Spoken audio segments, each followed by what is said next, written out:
Hello everyone, good evening, नमस्ते जी। कैसे हैं आप सभी?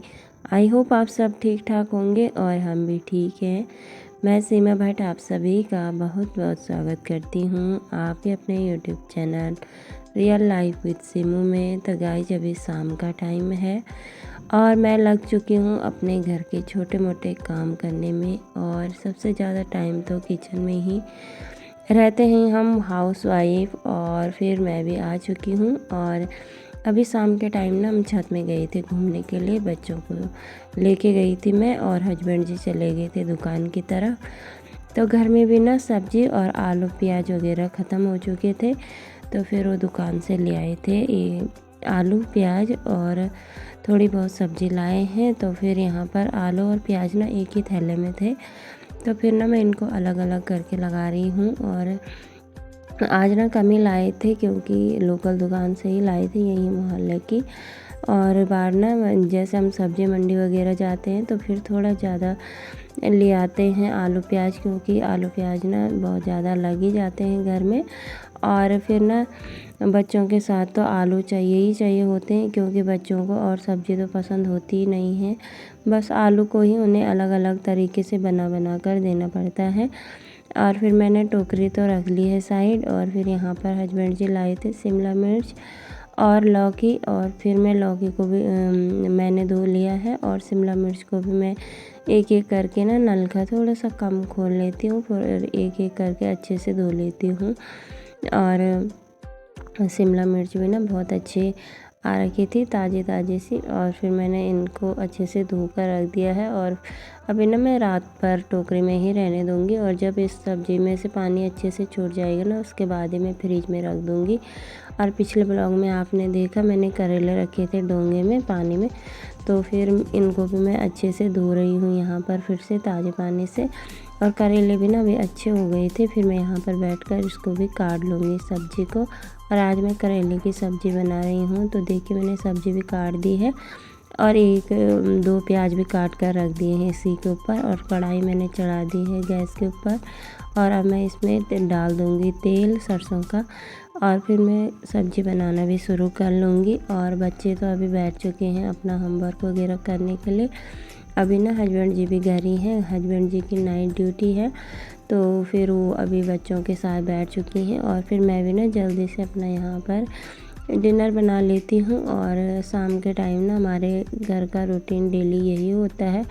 बस थोड़ी बहुत बच्चों के साथ मैं छत में चली जाती हूँ, थोड़ा बच्चे अपना वहाँ पर खेल लेते हैं और मैं भी थोड़ा सा घूम लेती हूँ। और फिर हमें ना बाहर की हवा भी चाहिए ही होती है, और बाहर की ताज़ी हवा भी लेनी चाहिए। दिन भर ना घर के अंदर के ही काम पूरे नहीं हो पाते हैं, और आजकल वैसे भी धूप इतनी तेज़ हो चुकी है, बाहर निकलना तो मुश्किल ही हो चुका है। और फिर बस बच्चों को सुबह स्कूल छोड़ने के लिए जाओ और फिर दिन में ना लेने के लिए जाओ, बस इन्हीं दो टाइमों में बाहर निकला जाता है।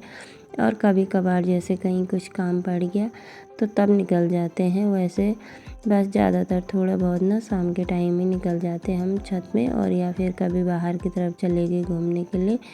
और बाहर ना रोड की तरफ बहुत ज़्यादा भीड़ वगैरह रहती है, तो रोड की तरफ जाना ना थोड़ा कम ही होता है बच्चों के साथ। तो फिर बच्चों के साथ ना डर लगा रहता है, क्योंकि गाड़ियाँ भी और ट्रैफिक भी ना शाम के टाइम ज़्यादा हो जाता है। तो इसीलिए मैं ज़्यादातर बच्चों को लेके ना छत में ही चली जाती हूँ।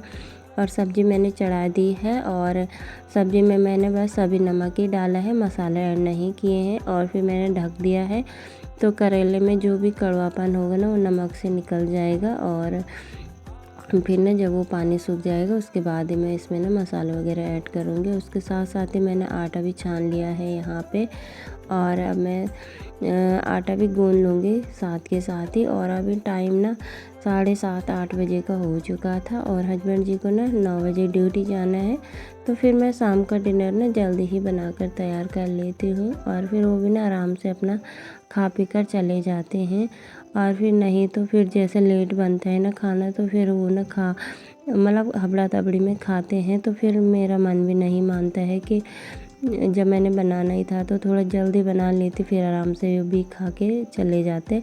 और फिर यहाँ पर मैं आटा भी गूँधने लग गई हूँ और गैस मैंने कम की हुई है। और करेले की सब्ज़ी बनने में ना थोड़ा टाइम लग जाता है, क्योंकि ये हल्की आंच में ही बनानी पड़ती है, तेज़ आंच में तो बिल्कुल जल जाएगी।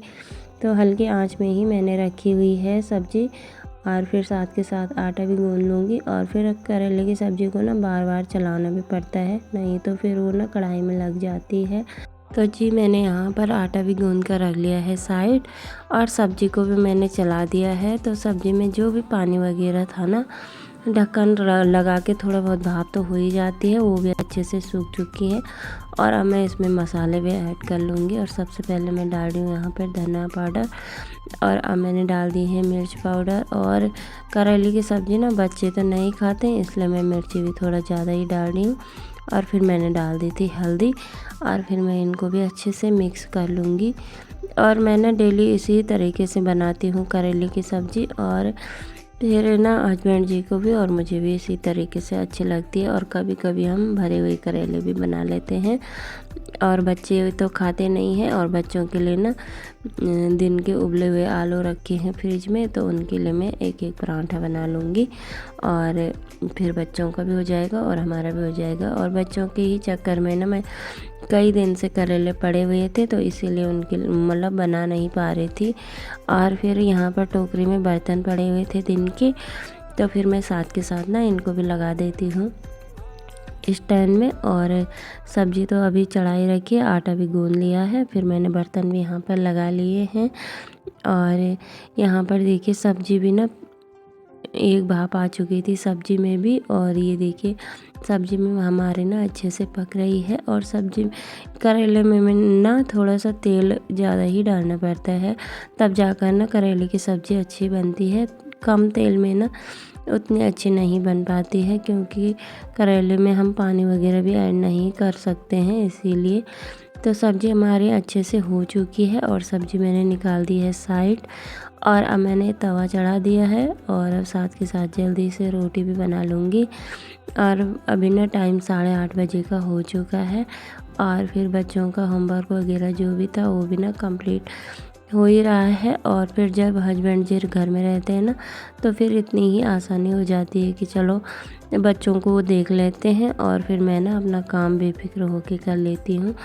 और फिर जब मैं अकेली रहती हूँ घर में, तो उस टाइम ना मुझे बच्चों को भी देखना पड़ता है, और फिर अपना किचन का काम भी देखना पड़ता है। और बच्चे ना मेरे ऐसे हैं कि जैसे मैं जब तक उनके साथ बैठी रहूँगी तब तक तो अपना काम या पढ़ाई जो भी है वो कर लेंगे, और जैसे मैं उठ कर आऊँगी ना किचन में या कुछ और काम देखूँगी कि चलो मैं अपना काम कर लेती हूँ, तो वैसे वो मेरे पीछे पीछे आने लगते हैं।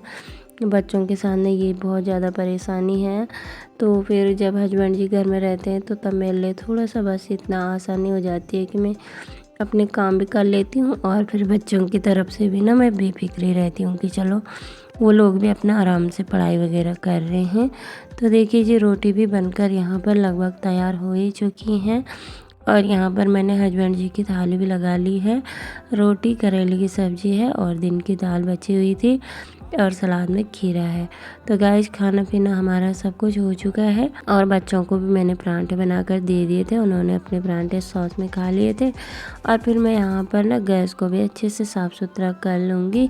और गाइस कुछ ना शाम से, और अभी ना 9:30 बजे का टाइम हो चुका था। तो इस तरह से था मेरे आज शाम का रूटीन, और हस्बैंड जी भी चले गए हैं ड्यूटी। और बस अब मेरे को किचन वगैरह साफ़ करना है, और अपने दरवाजे वगैरह बंद करने हैं, और फिर बस हम भी सो जाएंगे। और डेली ना मेरा इवनिंग का यही रूटीन होता है। तो कैसा लगा आपको? और इसी के साथ ना मैं आज के इस ब्लॉग को यहीं तक रखती हूँ। उम्मीद करती हूँ आपको हमारा आज का ब्लॉग पसंद आया होगा। ब्लॉग आपको थोड़ा भी पसंद आए तो प्लीज़ हमारे चैनल को लाइक कीजिए, और चैनल पर नए हो तो सब्सक्राइब ज़रूर कीजिएगा। और आप सभी का प्यार और सपोर्ट ही सब कुछ है, और आप सब मुझे ना सपोर्ट भी कर रहे हो, तो उसके लिए आप सभी का बहुत बहुत धन्यवाद। और मैं सीमा भट्ट जल्द ही मिलूँगी आप सभी से एक अच्छे से नए ब्लॉग के साथ। तब तक आप सभी अपना ध्यान रखें और खुश रहें, और अपने घर परिवार के साथ व्यस्त रहें। मिलते हैं जल्द ही, तब तक के लिए नमस्ते, बाय बाय फ्रेंड्स।